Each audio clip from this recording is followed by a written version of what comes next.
ආයි කොහොමද යාළුවනේ මේ පාඩමෙන් මම ගේන්න හදන්නේ ග්ලෝබල් වේරියබල් සහ මේ ඇප්ලිකේෂන් වයිඩ් වේරියබල් එකක් හදාගන්නේ කොහොමද කියන එක. හරි ඒක මම පෙන්නන්නම් අද පාඩමෙන් කොහොමද කරන්න කියලා. එතකොට මම කලින් පාඩමෙන් කිව්වා අර නැවිගේෂන් එකත් යූස් කරගෙන මේ හැම ස්ක්‍රීන් එකටම පොදු වේරියබල් එකක් හදාගන්න විදිය මම පෙන්නන්නම්. හරි මම පැත්තකට යන්න ගිහිල්ලා මම කියනවා blank app create මම කියනවා phone මම කියනවා global variables app කියලා මේකට කැමති නමක් දානවා create. හරි දැන් මේ global variable කියලා කිව්වේ අර කලින් වගේම තමයි මේක ඕන ස්ක්‍රීන් එකට පාවිච්චි කරන්න පුළුවන්. මම මෙතන කියලා කියනවා main screen. ඊට පස්සේ මම තව ස්ක්‍රීන් එකක් දානවා අපි හිතමු new screen blank layout. මම කියනවා second screen කියලා ඔන්න ස්ක්‍රීන් දෙකක් තියෙනවා. හරි ඊට පස්සේ මම මෙතනට ගිහිල්ලා අර විදිහටම ඉන්සර්ට් කරනවා ලේබල් එකක්. අපි හිතමු මේ ලේබල් එක මෙහෙම කියලා. මේ ලේබල් එක අරගෙන මම කියනවා මෙතනට බෑග්ග්‍රවුන්ඩ් කලර් එකක් අපි දාමු මේකට ටිකක් බ්ලූ එකක් දාලා කලර් එක දාමු වයිට් එකක්. ටිකක් පැහැදිලි. ඊට පස්සේ මම මෙතනට ගිහලා අර කලින් වගේ පැඩින් එකක් හදනවා 20. දැන් හිතමු මට මෙතනට මේ ඇප්ලිකේෂන් එකේ නම එන්න ඕනේ. හරි මේ මෙතනට නම එන්න මම කියන මේක ආයි මෙයාව කොපි කරගෙන මම මේ ස්ක්‍රීන් එකටත් ගිහලා පේස්ට් කරාම දැන් අපිට බලන්න මෙන්න මෙහෙම ප්‍රශ්නයක් කියනවා. දැන් මේ ස්ක්‍රීන් එක ගත්තාම මම මෙතනට තව ස්ක්‍රීන් එකකුත් අපි දාමු ඕන third screen කියලා new third screen කියලා දැම්මහම ඊට පස්සේ මම මෙතනටත් මේක පේස්ට් කරනවා. දැන් අපිට මම ඇප්ලිකේෂන් එකේ නම කියනවා අපිට මේකට global variable app කියලා දානවා. මේ නම දැන් මම මොකද කරන්නේ මම මෙතනට ගිහිල්ලා ආපහු සරයක් මේක කොපි කරගෙන අපි මේ ලයින් එකම කොපි කරගෙන ඊට පස්සේ කොපි කරා ආපහු මේකට ගියා ඊට පස්සේ පේස්ට් කරා ආපහු මේකට ආවා ආපහු පේස්ට් කරා. දැන් ඔතන මේ වගේ ස්ක්‍රීන් 20ක් විතර තිබ්බොත් ඔය හැම ස්ක්‍රීන් එකේම මේම පේස්ට් කරන්න ඕනේ. අපි context variable උත් හැදුවොත් මේ screen by screen එතකොටත් වෙන්නේ අර විදිහටම එකින් එක වෙනස් කරනවා. දැන් මම පෙන්නන්නම් මේ ටික ඔක්කොටම හරියන එක variable එකක් හදලා. හරි. එතන මම කිව්වොත් මේ variable එක screens වල හදන්නත් පුළුවන්. දැන් මේක ඇවිල්ලා අපි හිතමු දැන් මේ screens තුනටම පොදු එකක්. ඒ කියන්නේ මුළු application එකටම පොදු එකක් ඉඳලා මේකේ විශේෂ තැනක් තියෙනවා app කියලා. මේ app කියලා select කරාම බලන්න මම මෙතන ගිහලා click කරාම මෙන්න මෙයා බලනවා එකක් default select කරලා තියෙනවා. ඒකට කියනවා start screen එක. ඒ කියන්නේ මට පුළුවන් decide කරන්න මේ app එක launch කරනකොට කොයි screen එකේද මම තව label එකක් දාන්නම්. අපි මෙතන ගිහලා කියමු insert text label කියලා. මැද්දෙන් දාමු මේක. right mouse click කරා align කරනවා center අපව align කරනවා middle එකට. දාලා මම මේකට කියනවා අපි text එකත් අපි මේක මෙතන ගිහිල්ලා align center කරමු. ඔන්න මැද්දට ආවා. ගිහලා මම කියනවා මේක main screen. හරි මම මේක කොපි කරගන්නවා. කොපි කරලා මම මේකට ගේනවා. මේකට මම කියනවා second screen. හරි ඊට මම මේකට ගේනවා. මම මේකට ගිහලා කියනවා third screen. දැන් බලන්න දැන් මේ මොන ස්ක්‍රීන් එකේ context variable එකක් දැම්මත් අපිට වෙනවා මේක වෙනම වෙනස් කරන්න. හැබැයි මේ app කිව්වහම අයිති වෙනවා මේ තුන් දෙනාට. දැන් හිතමු මට මේ title එක මේ global variable app කියන title එක මම define කරගන්න මෙතන. දැන් ඊළඟ බලන්න මෙතන මේ start screen මතකනේ මම කිව්වා.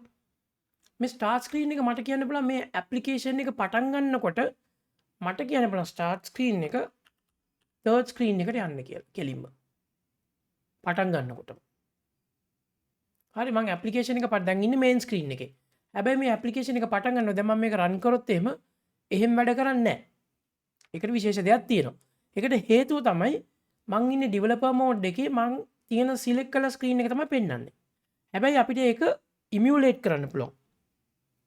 මෙතන මේ emulate කරනවා කියලා කියන්නේ application එකක් අපි publish කරලා මම publish කරන ඉතින් පෙන්නන්නම්. publish කරලා පස්සේ පළවෙනිම තමයි මේ app එක කවුරු හරි double click කරලා run කරනවනේ. එහෙම නැත්නම් phone එකේ select කරනවනේ. select කරනකොට අන්න මුලින්ම එනකොට select කරන screen එක. අපිට ඒක emulate කරන්න පුළුවන් මෙතනින් developer එකේ. ඒක කරන්නේ මෙහෙමයි. ඒක කරන්නේ මෙන්න මෙතන තියෙන මේ app එක select කරලා මෙන්න මේ dot 3 පේනවා. මේක ක්ලික් කරලා මං කියනවා run on start කියලා තව එකක් කියන්න පුළුවන්. තව එකක් තියෙනවා navigate to start screen අන්න. මේක රන් කරපු ගමන් අර start screen කියන එකට ගිහිල්ලා ඉවරලා මේකේ තියෙන variable එක අරගෙන ඒ කියන්නේ මේකෙන් ගත්තොත් මෙන්න මේකට ගියාම මම පෙන්නන්නම්. මෙන්න මෙතන කියලා තියෙනවානේ start screen කියලා. අන්න එයා මේ කියලා තියෙන එකට පනිනවා. navigate to start screen කොහම. එතන මං ගිහිල්ලා navigate to start screen කොහම බලන්න main screen එකේ තියෙන්නේ අන්න third screen එකට ගියා. මතක තියාගන්න මේකේ අපිට ඕන නම් condition එකක් දෙන්න පුළුවන්. මට කියන්න පුළුවන් admin කෙනෙක් log වුණොත් අර screen එකට යන්න. ඒවා මම පස්සේ කියලා දෙන්නම්. ඒ වගේ මේ දැනට අපි නිකම්ම start screen third screen කියන්න පුළුවන්. නැත්තම් මේක තිබ්බේ නැත්තම් මම navigate to start screen කිව්වහම default home screen එකට තමයි තියෙන්නේ. ඒක මොකුත් දීලා තිබ්බේ නැත්තම්. අනිත් වැදගත් දේ තමයි start screen එකට අමතරව තව එකක් තියෙනවා මෙතන on start කියන එක. ඇප්ලිකේෂන් එක ස්ටාර්ට් වෙද්දි මොකද්ද වෙන්න ඕනේ? අන්න එතනදි තමයි මම අර variable එක කියන්නේ. මෙතනදි කියලා කියනවා ඒකට ස්පෙෂල් ෆන්ක්ෂන් එකක් තියෙනවා set. set කියලා ඉවරලා ඔන්න නමක් දෙන්න ඕනේ. variable එක පේනව නේද? help එකේ කියනවනේ. variable එකේ නම value එක. කම අර context variable වගේ curly brackets දාන්න ඕනේ. හැබැයි මේක global එකක් ඉඳලා මම global variable දෙන්නේ මේ විදියට. application title මේ විදියට. මේකට අපි කියනවා Pascal casing කියලා. එහෙම නැත්නම් කියනවා මට ඕන කියලා app title කියලා මම කියනවා මෙතනද කියලා කියනවා global අපිට මේකට වෙන නමක් දාමු පැහැදිලි වෙන්න. අපි දාමු global my app කියලා දාලා මේක මේවා කරනවා. save කරනවා. save කරාට පස්සේ බලන්න දැන් ඊළඟට වෙන දේ. මම ඊට පස්සේ මෙතන අපේ variable section එක තියෙනවනේ මේ තියෙන්නේ. variable section එක මෙතන. මෙතනට ගිහලා මම click කරාම මේකේ තියෙනවා global variables කියන section එකේ අන්න app title කියලා එකක් තියෙනවා මෙතන. පේනවද? මේක දැන් globally available. හැමතැනටම පුළුවන්. දැන් context variable ඇතුළේ බැලුවාම මෙතන නෑ මේක. හරි. ඊට පස්සේ definition එක app on start. පේනවද? මේක කොහෙද තියෙන්නේ කියලා. ඊට පස්සේ මම මේක ගිහලා ආපහු ගිහලා click select කරලා මේ dot තුන click කරලා run on start කියන එක click කරනවා. run on start කියලා click කරාම අන්න මේක emulate වෙනවා. application එක අලුතෙන් පටන් ගත්තා වගේ. ඊට පස්සේ මම label මෙයාව select කරලා කියනවා අන්න app title. දැන් පේනවද? දැන් අන්න my app කියලා ආවා. ඊට පස්සේ මෙයාව select කරා ඊළඟ screen එකේ app title.